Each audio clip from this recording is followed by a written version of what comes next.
Police chase ends at a McDonald's drive-thru as a Florida woman ordered food in the middle of a pursuit. A Florida pastor invited an alligator into his church. A Florida woman rushed to get to the moon and hit 3 cars along the way. And a Florida man pretends to be a firework, screaming noises in the middle of the night. These are the weird stories for Friday, all from Florida, because it's Florida Friday on Weird AF News. I'm your host, Jonesy. Thanks for joining me. I'm going to lead you in the weekend with some weird news this week from Florida. This is Weird AF News, the only daily weird news podcast hosted by a comedian and the only daily weird news podcast that does Florida Friday. Let's get into it. Those bizarre stories you hear about all the time that seem to only happen here in Florida. I know, right? Can't make this stuff up. It is just one of the many wacky news stories out of Florida. Why does the Sunshine State consistently produce such strange news? But what accounts for all this bizarre news? Is it the weather? Is it the people? Florida is full of the crazy stories. A police chase ends at a McDonald's drive-thru as a Florida woman ordered food in the middle of a pursuit. You know, because hot pursuits, they're grueling endeavors. It's a lot of effort. A lot of energy is taken up when you're in a pursuit. Sometimes you just got to pull over, get yourself a little snack, refuel. The police chase of a woman in a stolen truck ended at a McDonald's drive-thru. She was trying to order food. She was like, time out. Got to get some grub. Right? You can yell time out in the middle of a police chase, can't you? Get yourself a couple 10-piece nuggets, maybe a number 3 supersize. Time out. I need a snack, and then we can pick this up later. Okay, officers? Do you guys need anything? Can I get you whatever you guys want? What do you want? You want some fries? The chase began at 8:45 a.m. on a Tuesday. Officers got a call about a stolen pickup truck. The man that called 911 told the police that a woman, whom he claimed he didn't know, climbed into his car and drove away. Just like that. He said his pickup truck had a GPS. He could see the location. So the officers made their way to the area of the stolen truck, and then they were flagged down by another driver who said their car was just struck by a truck minutes before. My goodness, I think they were in a hurry. They must have been hungry. Check the local McDonald's. Maggie is the name of this 38-year-old truck thief who's also hungry. The officers said they found her in the stolen truck, actually a few blocks away. They activated the blue lights. An officer got out of the car, approached the stolen vehicle. Then the driver drove away as the officer walked toward her. Ooh, they fell for it. You know, you let the officer get out of the car and walk slowly, then you peel out, you go to the drive-thru. That's what you do. The officer, of course, got back into the cruiser, followed her at a low speed. She did not stop. She increased her speed, drove through red lights. She was very hungry. The officer deactivated his lights and sirens and stopped following her for safety reasons. Maggie drove into the wrong lane, into oncoming traffic. She hit a van. She's starving. She backed up her truck at a high rate of speed and struck a cruiser that was behind her. Oh, my goodness. This is really hot pursuit. Maggie then did the unthinkable. She pulled into the drive-thru of a nearby McDonald's to try and order food. That's where the officers found her and tried to arrest her. Officers approached her in 2 vehicles, but she intentionally struck one before veering off the road and getting the stolen pickup truck stuck in a pile of mulch that was on the McDonald's property. What did she think? She could just immediately take a break from the pursuit and just pull through the drive-thru and everyone's just going to slow down for her? She's a very confident truck thief, this woman. She thinks this is Grand Theft Auto, some sort of video game where you can just pull into a Subway restaurant and get yourself a little salami snack and then be on your way. Oh no, this is real life. The cops are really after me. This is not a video game. Officers were able to pull Maggie out of the vehicle as she fought and she struggled with them during the arrest, according to the statement. She was very hungry. She was very, very pleased when they brought her to the prison, gave her a nice hot meal. That's exactly what she wanted from the get-go. A Florida pastor invited an alligator to church. In a peculiar incident, an unexpected visitor showed up at a church in Florida where it was greeted by the pastor, who even invited it inside and offered it his business card. What was it? It's an alligator. Yes, an alligator showing up at a church. I'd imagine alligators show up at all sorts of different businesses in Florida. They seem to be everywhere, which is very alarming considering there are such businesses as daycares. How many infants are just pulled away by an alligator who happened to be on the doorstep when school got out? I'd like to know. The cheeky pastor's reaction has left the internet in splits as the photos and videos of this unusual encounter have gone viral. It's not that unusual in Florida, just letting you know. These things are everywhere. People have alligators falling out of their ceilings, nipping them in the balls when they sit on the toilet. They're everywhere. Alligators everywhere. I wrote a song about it. That's proof right there, my song. In fact, maybe I'll play it after this bit for you. Danny Gregory is the pastor of the Victor Church in Lehigh Acres, Florida. He posted the selfies with the alligator in the background. He's very comfortable around alligators. Danny needs some help. The four-legged visitor dropped a surprise visit at the church after it crawled out of a storm drain and next to the church. Decided to take a walk around the neighborhood a little bit. So many people send me photos of just alligators walking in the neighborhood. And people aren't freaked out in the photo. All these Floridians just completely at ease with giant 350-pound, maybe even more. I don't know. What does an alligator weigh? 500-pound reptile? Just cruising in your neighborhood? I mean, during the day you can avoid it. What about at night? You go out for a neighborhood jog? You're in trouble, man. Anyways, the pastor decided to have a little fun with the alligator because a lot of people just like to have fun with alligators in Florida. Oh, it's so fun. It's so fun until you lose some digits. The pastor made the most of the opportunity and clicked a couple selfies and videos trying to invite the alligator to church. The caption on the photo reads, "When a gator shows up to church but isn't ready to accept the Lord." So funny, till it bites off your left toe. Your left toe. Yeah, there's left toes. A video shows the pastor approaching the reptile and offering his business card. Smart move, Pastor Gregory. Smart move. You offer the alligator your card. Next thing you know, you don't have a hand. You can't flip the pages of the scriptures. Have you thought about that? I don't think you thought too hard about this, Pastor Gregory. You're just going for selfies and videos. Even pastors these days just can't stay off the gram, man. Got an alligator in my backyard and nobody cares. Nobody cares. Got an alligator in my patio and nobody cares.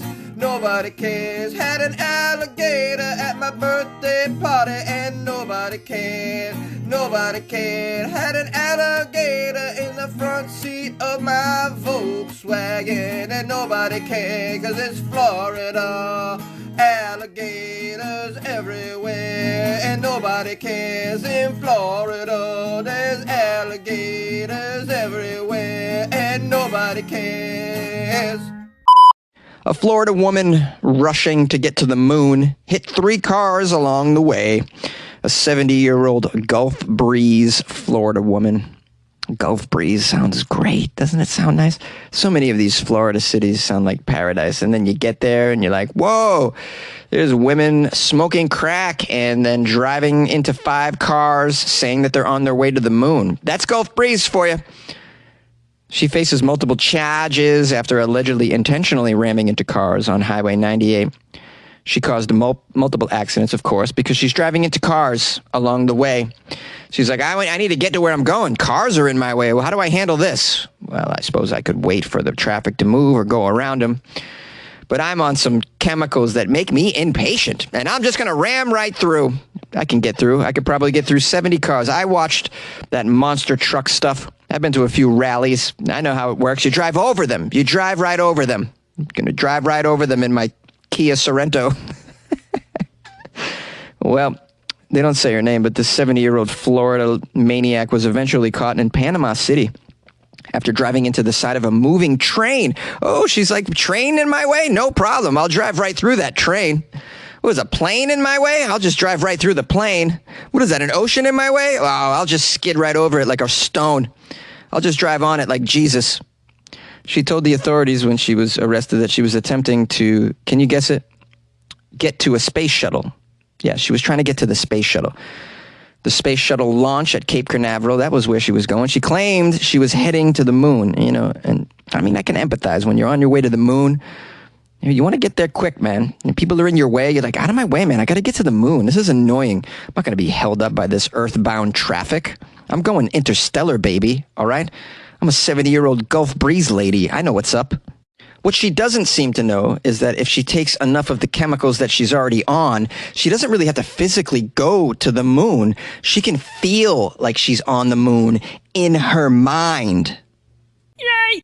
You like podcasts? You're listening to my podcast. Maybe you thought to yourself, I'd like to make a podcast. Too difficult. No, not with Anchor. Anchor has free creation tools that allow you to record and edit your podcast from your phone or your computer. Anchor distributes your podcast to Apple, Spotify, Stitcher, and more. They have advertising integration, so you can even make a little money off your podcast. Everything you need to make a podcast in one place. Download the free Anchor app or go to anchor.fm to get started. And good luck with your podcast. Good luck with your creation. Good luck with your life, man. Kaboom! Firecracker! A Florida man wakes the neighbors by pretending to be a firework. Cape Coral. A man actually protesting fireworks was caught on a Cape Coral security system screaming at about 3 a.m. on Friday morning. What was he yelling? Firecracker! Firecracker! Boom! Exploding noises. Fireworks noises. He was doing an impression of a fireworks display. People living on the southeast 10th Avenue Canal got an early 4th of July show from this guy. Of course, it wasn't anything that you could see because there was actually no pyrotechnics, but you could hear it. Here's a quote from Sarah, who lives in the canal area. Well, the dogs were barking, and we go outside, and this guy's screaming, I mean, so loud. He seemed to be upset that people were celebrating 4th of July early with their own real fireworks. All this happened just before 3 a.m., so Sarah shouted back. Shut up, she shouted, to which the screaming man yelled back, Firecracker! Bottle rocket, boom! Yeah, it's annoying, isn't it, doing it in the middle of the night? Boom, boom, firecracker! Pew, pew, pew, pew! Isn't that annoying, neighborhood? Get a dose of your own medicine, neighborhood! Pew, pew! Firecracker, bang, bang! Now, fireworks are legal in Florida, but only on 3 days. 4th of July is one of them. Here's a quote from Corporal Phil Mullen of the Cape Coral Police Department. Well, pretending to be a firework is also going to run afoul of our noise ordinance. Although you're not a real firework, you're just as noisy as a firework, so you're technically breaking our noise ordinance. We can't stand for any of that nonsense. Now, our lovely neighbor Sarah, who lives along the canals, that was awoken by the firework display impression, she has a theory on why this guy was putting on his own display. Well, he thought last year probably that, everybody woke me up. I'm going to wake them up with my own fireworks using my mouth, because I'm not going to break the law and go light off. The fireworks are pretty illegal, and so, but if I do it with my mouth noises, that's not illegal, and it's cheaper because fireworks ain't cheap these days. And, I'd imagine he probably watched some YouTube videos. Maybe he watched last year's fireworks display to get an idea on how to make them noises, because he's pretty damn good about it, man. Pew, pew. He was spot on, man. I really thought there was going to be some, stuff to see when I looked up into the sky, like bottle rockets or rockets, those sorts of things, but I didn't see anything. He's very good at it. Pretty funny at the end, he just yells, sleep. Sleep, everyone. Work in the morning. He yelled at work in the morning. Sleep. So he got his fill. Well, thank you so much for being present for another episode of Florida Fridays. I hope you're having a lovely weekend by the pool with them little drinks with the straws inside. Is it a paper straw or one of them metal straws? Those paper straws, man, what's the deal with those? I don't like those whatsoever. They just disintegrate in my mouth. Hi. Thank you for being with me. Thank you for sending me Florida stories. A lot of you did, and I appreciate that. It makes my job easier. I like to get them Florida news links in my email box. It's always helpful. funnyjones@gmail.com is a way to get a hold of me. Or you can follow me on the Instagram, on the gram at funnyjones. And what else? If you'd like to support the show, if maybe over the weekend you get a little drunk and you want to spend some money that because sometimes you get drunk and you just throw money around, We've all been there. You find yourself going on Amazon, you black out, and 2 days later an object arrives at your house that you don't remember ordering, Yeah, well, maybe that'll happen to you this weekend with my podcast. Go to weirdafnews.com and you can buy Jonesy a cup of coffee or join the Patreon. That's a great way to support the show. Patreon.com/weirdafnews as well. You get extra Weird AF bonus content, and you get to join a nice little Patreon community in there. My patrons are just tremendous people. Some of them are even from Florida. Whee! So join the Patreon and talk to some Floridians. Get the lowdown. Yeah, well, I hope you're having a nice weekend. I hope you are enjoying your summer as well. I'm going to get to the beach. That's my plan for the weekend. I haven't been to the beach in 2 years, I don't think. It's been a long, long time. It feels like 2 years anyways. I haven't gone to the beach once this summer thus far, and we're looking at, this is like mid-July almost. I have yet to go to a beach, so gotta do it for myself, man. Gotta have a good old time, get that sunblock. Anyways, I'm rambling now. I appreciate all of you. Let's just say that. And I hope you have a lovely weekend. And I hope I was able to lead you into your weekend with some laughs. And thanks again for supporting the show and being here. And I appreciate all of you. All right, I'll see you on Monday, okay? Take care.